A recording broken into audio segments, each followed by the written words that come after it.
ওরে মদিনার মাটি তোমরা কত ভাগ্যবান, তোমাদের মাঝে শুয়ে আছে দুজাহানের মহাগান। আল্লাহুম্মা সাল্লি আলা সাইয়্যিদিনা মাওলানা মুহাম্মদ ওয়া আলা আলি সাইয়্যিদিনা মাওলানা মুহাম্মদ ওয়া আলা আলি ইব্রাহিম ইন্নাকা হামিদুম মাজিদ। ربي زدني علما ربي اشرح لي صدري ويسر لي امري واحلل عقدة من لساني يفقهوا قولي। সফর মাসের আলোচনা। আল্লাহ তাআলা বলেন, ইয়া আইয়ুহাল্লাযীনা আমানু দুখুলু ফিস-সিলমি কাফা, হে ঈমানদারগণ, ইসলামের মধ্যে প্রবেশ করো পরিপূর্ণভাবে। ওয়ালা তাত্তাবিউ খুতুওয়াতিশ শাইতান, শয়তানের অনুসরণ করিও না। ইন্নাহু লাকুম আদুউম মুবিন, নিশ্চয় শয়তান তোমাদের শত্রু। শয়তান আদম এবং হাওয়াকে জান্নাত থেকে বের করে দিয়েছে আমাদেরকেও জান্নাত থেকে বের করে দেওয়ার জন্য, জান্নাতে যেন আমরা যেতে না পারি, আমাদেরকে ভুল মতে পরিচালিত করে। এজন্য আল্লাহ বলছেন শয়তান তোমাদের শত্রু। শয়তান আমাদের কি শত্রু। শয়তানের সাথে দেখা হয়েছিল আমাদের নবী হযরত মুহাম্মদ রাসূলুল্লাহ সাল্লাল্লাহু আলাইহি ওয়াসাল্লাম, সাহাবীর সাথে দেখা হয়েছে। একজন উগের ভিতর দিতেন, একজন সাহাবীর নাম হচ্ছে হযরত আবু বকর। একবার রাষ্ট্রীয় সম্পদ পাহারা দেওয়ার জন্য একজন সাহাবীকে নিযুক্ত করলেন। প্রথম রাত্রে একজন চোর আসলো, ধরে ফেললেন। তখন শয়তান বলল যে আমি অনেক অভাবী, অনেক সমস্যার কারণে এই কাজ করছি, আমি আর করতাম না, মাফ করে দেন। অন্য বিনয় করার পরে আল্লাহ নবী সাহাবীর দয়া হয়েছে, তাকে ছেড়ে দিলেন। নবীজি সকালবেলা ফজরের সময় সাহাবী বলার আগে বললে যে কালকে চোরের সাথে তোমার কি করছিল? বললে যে ইয়া রাসূলুল্লাহ, আমি তো এখন আপনার কাছে বলি না, আপনি আগে জানেন। বললে তো তোমার আগে আমি নবী জানি। তখন বললো যে এই ঘটনা, বললো সে আজকে আসবে আবার, সত্যি আজকে আসছে। বললো যে আজকে তোমাকে নবীজির কাছে নিয়ে যাব, বিচারের মুখোমুখি করবো। তা আজকে সে এত বেশি তেল দিছে গায়ের মধ্যে, এত পিছলা, সে আজকে ছুটে গেছে, চলে গেছে। নবীজি বললো গতকালকে কি করছে? বললো এই ঘটনা। বললে আজকে সে আবার আসবে, কারণ কিছু কমাই দিতে পারে না, সমস্যা পারে। আজকে সে আবার আসবে। এখন আজকেও আসছে, আসার পর বললো আজকে এমন করা ধরছে যে আজকে কোনো ছাড়াছাড়ি নাই, আজকে নবীদের কাছে নিয়েই থাকবে, তোমার বিচার হবে। বললাম আমি তোমার একটা দোয়া শিখাই দেবো, বিনিময়ে তুমি আমার ছেড়ে দাও। সেই দোয়া পড়লে তোমার এখানে আর কোনো চোর আসতে পারবে না। বললো যে এমন একটা দোয়া কি? আসলে তো শেখা দরকার, সাহাবীরা তো এগুলোর প্রতি আগ্রহ ছিল বেশি, কোনো নতুন কিছু শেখার জন্য। বলে যে সেটা হচ্ছে আয়াতুল কুরসি। তো সে বিনিময়ে ছেড়ে দিলেন এবং আয়াতুল কুরসি জেনে নিলেন। নবীদের কাছে আসে বসলেন, বললেন যে এই ঘটনা। বললো যে সে যদিও মিথ্যাবাদী, কালকে যে কথাটা বলছে সেটা সত্য কথা বলছে। আয়াতুল কুরসি যদি পড়ো তাহলে তোমার ঘরে চোর আসবে না, অথবা তোমার মাল চোরে নেবে না। এখন আয়াতুল কুরসি শুধু পড়লে তো আর হতো না, সেরকম আমলও তো থাকতে হবে নাকি? চুরি ডাকাতি দুনিয়ার রাহাজানি সব করি, এখন আয়াতুল কুরসি পড়ি 10 জায়গা লাগা শুইলেও করি। তারপরে ফজিলত আছে, ব্যক্তি অনুযায়ী আর কি তার তাসিল করি। কেউ সুরাপা দিয়ে একবার পড়ি ফুঁ দিলে কাজ হয়ে গেছে, কেউ 100 বার পড়ানো লাগে, তারপরে যায় আস্তে আস্তে কাজ করে। যারা ফুয়ার মধ্যে যদি সারাক্ষণ আমলের মধ্যে থাকে তো সে ফুঁকে দিলে চলে, আর যে আমল করে না তা তো 1 ঘন্টা পরে পড়ি তারপরে ফুঁকে লাগবে নাকি? এরকম আর কি। ওদের সাপে কাটছিল এক বিধর্মীকে, তখন সাহাবীরা সেখানে ইসলামের দাওয়াত নিয়ে গেছিলেন। তারা সব দাওয়াত দিয়েছিল, তাদের সর্দারকে ভালো করতে পারে না। তখন বললে তোমাদের মধ্যে কি কেউ আসেনি যে জারফুক করে? বলে যে একজন আছে। বলে যে আমরা খুব ক্ষুধার্ত, আমাদেরকে খাবার দিতে হবে যদি সে ভালো হয়। তখন সে সূরা ফাতিহা পড়ছে, পড়ি দম করছে না, ওই সাপে কাটা ব্যক্তি ইহুদিদের যে সর্দার সে শোয়া থেকে উঠে বসে গেছে। চিন্তা করছেন নি সাহাবীদের মুখের পবিত্রতা। ফু দিছে, সাপে কাটছে, কোনো ডাক্তার তাকে ভালো করতে পারে না। ওই সাহাবী ফু দিছে না, সে শোয়া থেকে উঠি বসে গেছে। তখন তাদেরকে দুধ খাওয়াইলেন, পেট ভরায় খাবার দিলেন, গোস্ত দিয়ে তাদেরকে রুটি খাওয়াইলেন এবং 30-এর চেয়েও বেশি বকরি তাদেরকে দিয়ে দিলেন। তখন তারা বললেন যে আমরা নবীজির কাছে আগে জিজ্ঞাসা করি এই বকরিগুলো খাওয়া যাবে কিনা। তখন নবীজিকে খবর দিল, নবীজি বলছে যে খাওয়া যাবে, এগুলো তোমাদের জন্য আল্লাহ তাআলা রিজিক হিসাবে পাঠাইছে। আরও এক জায়গায় নদীর কাছে ছিল, সাহাবীরা ইসলামের দাওয়াত নিয়ে গেছে, আগে খাবার নাই, তারা পেটের ক্ষুধা অনেক কষ্ট করতেছে। তখন সাগরের মধ্যে একটা মাছ, বিরাট একটা মাছ মরি পড়ে রয়েছে, অনেক বড়। তো তাদের এই মাছটা খাইতে 1 মাস সময় লাগবে। নবীজির কাছে খবর দিলেন যে তোমাদের জন্য আল্লাহ তাআলা রিজিক হিসাবে এই মাছকে পাঠাইছেন। সুবহানাল্লাহ, সাগর থেকে বড় একটা মাছ উপরে চলে আইছে, আসিছে ব্যাখ্যা দিয়েছে, আল্লাহ পাঠাইছে আর কি, যে আমার নবী সাহাবীরা আছে, তাদের খাবার নাই, তুমি সেখানে যাও, তাদের রিজিক হিসাবে তোমার পাঠাইলাম। একটা মাছ খাইতে 1 মাস সময় লাগবে, কত বড় মাছ চিন্তা করছেন। এভাবে তারা তুগলক 5 মণ স্বর্ণ দিছে, ভারতবর্ষে ইসলাম প্রচারের জন্য আরো বিভিন্ন রাষ্ট্রের প্রতিনিধি পাঠিয়েছেন। তুগলক, এটা ইসলামের ইতিহাসে পাওয়া গেছে। এভাবে অনেক বুজুর্গরা, ইসলামের দায়ীরা, যাদের সম্পদ ছিল, এরা সম্পদ খরচ করছে ইসলাম প্রচার করার জন্য। ইসলাম সারা পৃথিবীতে এখন ছড়িয়ে পড়ছে, এটা মানুষের মেহনতের কারণে, নবী রাসূল, আল্লাহওয়ালা, আলেম ওলামাদের, দায়ীদের মেহনতের মাধ্যমে সারা বিশ্বে এগুলো ছড়িয়ে পড়ছে। 1400 বছর আগে থেকে ভারতবর্ষ শাসন করছে 200 বছর মুসলমান। মুসলমান ছিল বাঘের জাতি, তাদেরকে সারা বিশ্ব ভয় পেত। এখন মুসলমান সারা বিশ্বের নেতাদেরকে ভয় পায়। মুসলমান এখন ঘরের ভিতরে এভাবে বসে থাকে আর ভয়ে শুধু কাঁদতে আছে। আর এক সময় মুসলমানের ভয়ে সারা বিশ্বের বিধর্মীরা ভয় পাইত, কাঁদত, এরকম ভয়ঙ্কর ছিল মুসলমান জাত। তারা সত্যের জন্য লড়াই করত, তারা ছিল সত্যের জন্য, তারা যুদ্ধবিদ্যা তারা শিখত। সাহাবীদের আমলে তারা 2টা জিনিস শিখতো, একটা হলো কোরআন আর একটা হলো যুদ্ধবিদ্যা। সন্তানদেরকে এই 2টা জিনিস শিক্ষা দিতেন, যুদ্ধ কীভাবে করা লাগে এটা শিক্ষা দিতেন, আর কোরআন শিক্ষা দিতেন। তাদের এটাই ছিল সিলেবাস। আর আমাদের দেশে এখন একটা ক্লাসে গণিত, বাংলা, হাদিস, কোরআন, ইতিহাস, বিজ্ঞান, সামাজিক বিজ্ঞান, এভাবে সাধারণ জ্ঞান, এভাবে 12-14টা বিষয় মাথা লইলে সে হাঁটতে পারবে না। এত বই, এত কিতাব, এতগুলা শিক্ষা প্রতিষ্ঠানে এত কিছু পড়ার পরেও তাদের চরিত্র নাই, ঠিক কি না? আর তাদের আমলে শুধু কোরআন করতো আর যুদ্ধবিদ্যা শিক্ষা দিত। এই 2টা শিখি তারা সারা বিশ্বে শান্তি প্রতিষ্ঠিত করেছেন, বলেন সুবহানাল্লাহ। এই দেশে শুধু আমরা একজনকে দায় করি, একজনকে দোষ দিলেও হয় না। আমরা প্রত্যেকে হচ্ছি প্রতিনিধি, প্রত্যেকের দায়িত্ব আছে। প্রত্যেকে যদি আমরা কাজ করি শান্তির জন্য, তাহলে সমাজের মধ্যে শান্তি প্রতিষ্ঠিত হবে। আর যদি প্রত্যেকে মানুষটা যদি দায়িত্ব পালন না করে, তাহলে সমাজে শান্তি প্রতিষ্ঠিত হয় না। সমাজের মানুষ যদি ভালো না হয়, সৎ না হয়, তাহলে সে একজন তার দায়িত্ব পালন করার জন্য একজন সৎ লোক পাবে না। মুসল্লি যদি সৎ না হয়, সৎ ইমাম কখনো সে পাবে না। সমাজের লোক যদি সৎ না হয়, তাহলে সমাজের যে এমপি মন্ত্রী হবে, সৎ একজন এমপি মন্ত্রী পাওয়া সম্ভব নয়। সমাজের মানুষ যদি সৎ না হয়, তাহলে একজন সৎ মন্ত্রী পাওয়া সম্ভব নয়। সেই জন্য আগে মানুষ, জনগণকে নৈতিবাচিক সৎ হতে হবে, তারপরে অবশ্যই সেই সমাজে, সেই রাষ্ট্রে একজন সৎ শাসক, সৎ গভর্নর, সরকার আসবে, ঠিক না? বিগত দিনে অথবা আরো আগে, আমরা তো বয়স কত, আমরা কতটুকু আর দেখছি, আরো হয়তো অনেক খারাপ ঘটনা পৃথিবীতে ঘটছে না? তা আমরা হয়তো কিছু জানি যে আলেম ওলামাদেরকে তো কথা বলার স্বাধীনতা দেওয়ার দরকার ছিল। যারা কোরআন পড়বে, কোরআন বলবে, তাদেরকে আরো সহযোগিতা করা। এবং দেখা গেছে সেই জায়গায় আলেমদেরকে বছরের পর বছর আটকিয়ে রাখা হয়েছিল, তারপরে তাদেরকে অত্যাচার নির্যাতন করা হয়েছে। তারপরে তারা যখন মারা গেছে, তাদের জানাজার নামাজ পড়ার জন্য সুযোগ দেওয়া হয় না, মানুষকে যেতে দেওয়া হয় না। অনেক মানুষ জানাজার নামাজ পড়তে চেয়েছে, কিন্তু পড়তে পারে নাই। তো এটা তো একটা সবচেয়ে নির্মম ঘটনা, কারণ একজন সাধারণ মানুষ মারা গেলেও তো মানুষ জানাজার নামাজ পড়ার জন্য যায়। আজ এই দিনের জন্য এত কষ্ট করে, দুনিয়ার ব্যবসা বাণিজ্য, ডাক্তারি, ইঞ্জিনিয়ারিং, বিদেশ ভ্রমণ, কত কিছু করি, টাকা পয়সা অর্জন করি, জমি ক্রয় করা যায়, বাড়িঘর বানানো যায়, দুনিয়ার সুখের জন্য অনেক কিছু করা যায়। সব কিছু ত্যাগ করে সে আল্লাহ এবং রসুলের যে বাণী, যে শরীয়তের বাণী, এটা পৌঁছায় দেওয়ার জন্য, মানুষের কাছে বলার জন্য রাত দিন খাটাখাটনি করি, কষ্ট করি, এগুলা শিক্ষা অর্জন করি, মানুষের কাছে বলবো, আশা ভরসা। কিন্তু তার গলার মধ্যে ট্যাপ লাগানো হয়েছে, তার গলার মধ্যে চিপে ধরা হয়েছে, যেন সে বলতে না পারে। এভাবে কারো জবানকে বন্ধ করে রাখা, এটা কোনো মানুষের উচিত নয়, এটা আল্লাহ তাআলা পছন্দ করেন না।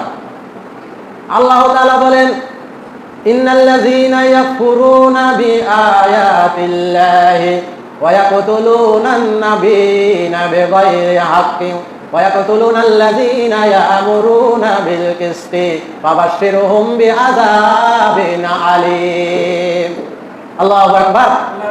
ফ্যান কমাই দেওয়ার কারণে কথাটা কিছুটা ভালো বোঝা যাচ্ছে না, ওই শোষো করে বেশি ফ্যান দিন। আল্লাহ তাআলা বলতেছেন যে বনী ইসরাইলের যুগে তারা 43 জন নবীকে হত্যা করেছে, তখন তো অঞ্চল ভিত্তিক নবী পাঠানো হতো, যেমন এই জেলাতে একজন অন্য জেলাতে একজন, এইভাবে নবী পাঠাইতেন আল্লাহ তাআলা। এখন আমাদের নবী হযরত মুহাম্মদ সাল্লাল্লাহু আলাইহি ওয়াসাল্লাম সারা বিশ্বের নবী, ঠিক না? আমরা হচ্ছে সেই নবীর উম্মত, কত দাম তার। আর তখন তারা আসতো অঞ্চল ভিত্তিক। এইভাবে 43 জনকে হত্যা করার পরে কিছু মানুষ ছিল ভালো মানুষ, ন্যায় মানুষ, সৎ মানুষ, তারা সৎ কাজে আদেশ করতো, অসৎ কাজে নিষেধ করতো। তারা বাধা দিতে যে তোমরা অন্যায়ভাবে মানুষকে হত্যা করো না, অন্যায়ভাবে নবীদেরকে হত্যা করিও না। তো তারা এই অন্যায়ের প্রতিবাদ করার কারণে আরো 120 থেকে 170 জন মানুষকে তারা একই দিনে, দিনের শেষে, শুরুতে এবং শেষে আরো 170 জন ন্যায়সঙ্গত মানুষকে তারা হত্যা করে ফেলেছে।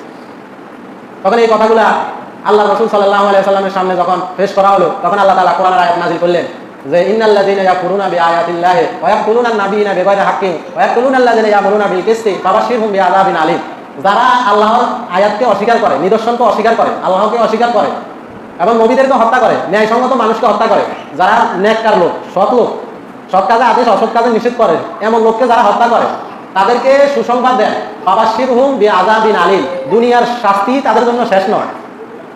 পরের আয়াতে বলবো, এখানে বলতে যে ফাবাশশিরহুম, তাদের জন্য সুসংবাদ দেন বিআযাবিন আলীম, যন্ত্রণাদায়ক কঠিন শাস্তির অপেক্ষা করার জন্য। তাদের জন্য আল্লাহ তাআলা যন্ত্রণাদায়ক কঠিন শাস্তির ব্যবস্থা করে রেখেছে। তাহলে মৃত্যুর যে সময় মৃত্যুর তার শুরু হবে, তার আর কোনো শান্তি আছে না। এই যে অশান্তি শুরু হবে, কষ্ট শুরু হবে, আর কষ্টের কোনো শেষ হবে না। এরপর আয়াত আল্লাহ তাআলা বলতেছেন উলাইকাল্লাযিনা হাবিতাত আমালুহুম ফিদ দুনিয়া ওয়াল আখিরাহ ওয়া মা লাহুম মিন নাসিরিন। আল্লাহ তাআলা বলতেছেন তাদের কর্মফল, তারা যা সুখ শান্তি কামাই রুজি, এই যে কোটি কোটি টাকা বানাইছে, দালান বানাইছে দেশে বিদেশে সব জায়গায়, কথা আছে কিনা কোরআনের মধ্যে? এইভাবে আসে না এখনকার দিনের অন্যায়কারীরা? তারা কি দরকার ছিল এইভাবে অন্যায়ভাবে মানুষকে হত্যা করা, সম্পদ লুণ্ঠন করা, রাষ্ট্রীয় আমানতের খেয়ানত করা? তারা তো চিরদিনে সুখে থাকতে পারতো দুনিয়াতে, এবং মৃত্যুর পরে মানুষ তাদের জন্য দোয়া করতো, তারা নিরাপত্তা থাকতো, ঠিক না? কিন্তু এমন অপরাধে তারা জড়িত কেন হইল? কারণ দুনিয়ার লোভ, দুনিয়া কি সম্পদের লোভ, আরাম আয়েশের লোভ, যে আমার এত কিছু আছে, আমি যা বলি তাই হবে, আমার কথার বাইরে কেউ কোনো কথা বলবে না, আমি যেটা বলবো সেটাই, যদি আমি অন্যায় কথাও বলি সেটাও তোমরা বলবে ঠিক আছে। কেউ যদি অন্যায় কথা বলে আপনি বলবেন, আপনারা সবাই বলবেন ঠিক আছে, কেন?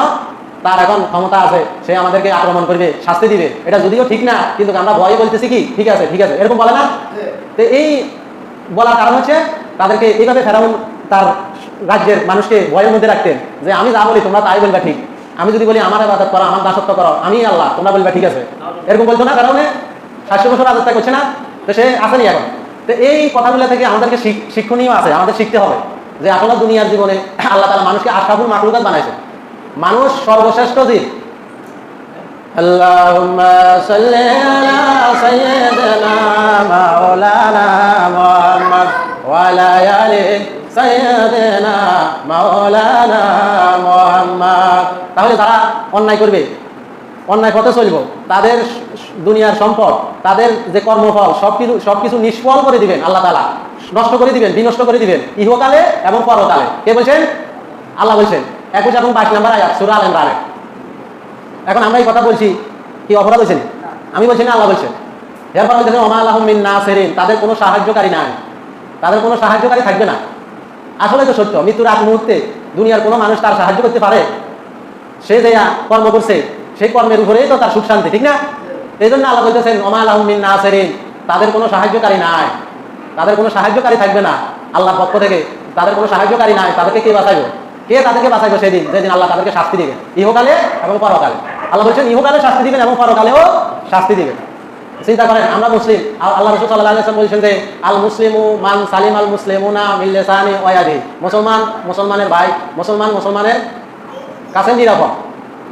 মুসলমানকে আল মুসলিম মান সালিম আল মুসলিমুনা মিন লিসানি, তার জিহ্বা দ্বারা, হাত দ্বারা কোনো ক্ষতি করে না, তার কোনো নিরাপত্তাহীনতা ভোগে না। এক মুসলমান আরেক মুসলমানের কাছে নিরাপদ, কারণ তারা দুজন যদি মুমিন হয়, তারা দুজন যাইবে কোথায়? জান্নাতে। যার কারণে ধর্মীয় কারণে ইমানের কারণে ইন্নাল মুমিনুনা ইখওয়াতুন, তারা এক মুমিন আরেক মুমিনের ভাই হয়ে গেছে। আমাদের এই পৃথিবীতে যদি শান্তি কেউ চায় তাহলে মস্তিষ্ক পোষিত জ্ঞান দ্বারা যদি কেউ রাষ্ট্র পরিচালনা করে তাহলে কখনো পশ্চিমকালও শান্তি ফিরে আসবে না।